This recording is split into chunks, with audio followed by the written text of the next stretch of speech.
And here comes my solution. So how would you basically attack this? In some later lecture we are going to deal with hyperparameter tuning in more detail. Then we are also going to set up some grid search. So we will have some very structured approach of modifying parameters and testing all of them.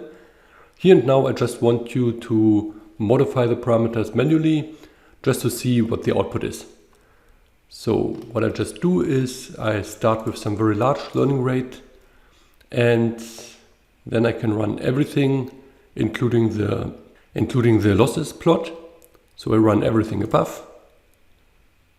And here you can see this is definitely too large. So this should be the losses plot. So it should have some decreasing slope, and the losses should be getting smaller and smaller with every epoch. Here we can see there's no learning at all.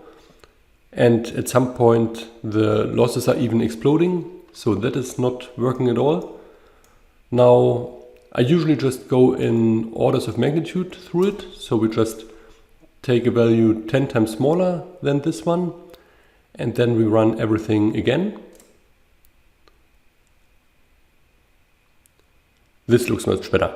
So here you can see a value of 0.01 is already providing some good result. Let's just check the boundaries of this. So let's just get smaller and smaller until we see at some point that this is not really working out. Here you can see if we are having a value of 0.001, then 1000 epochs are definitely not enough yet. So we have not reached the stable plateau. So we can still get some improvement with having more epochs. So if we want to go with this learning rate, we would have to increase the epochs. I won't do that now, but this is what you can read out of this graph, for example. So let's assume that the optimum value is somewhere in between 0.01 and 0.001. So let's just try 0.02 for this and run it again.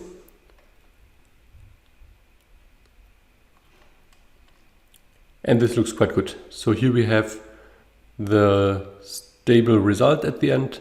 So 1000 epochs are enough for this. In this specific example, we could also take a look at the statistical result, because we know that we have the optimum values of the bias and the slope. These ones should be 37.3 and minus 5.3. So this is our baseline. In this specific example, we know these are the true results. And then we can check basically the bias and the slope. So let's see where we end up. So here you can see with this value we didn't reach the perfect result yet. Let's just take a look at the slope. Okay, so as you can see, with this value we did not get yet the perfect results. Let's just increase the number of epochs. Now it's running a bit longer. And then we can take a look at the losses. Okay, they seem to be quite stable for a long time already. I guess the same holds for the bias and for the slope. Let's just check the values. The bias ends up with 37.2, okay, pretty close to the statistical result, and the slope is at minus 5.3. So let's consider this to be close enough.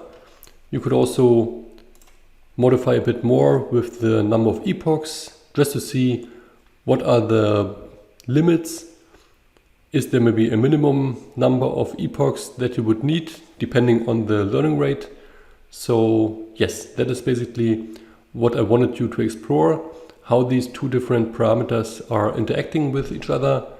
So the smaller the learning rate, the longer the training is taking, and then you need more epochs to get to a stable result.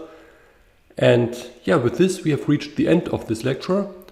Thank you very much and see you in the next video.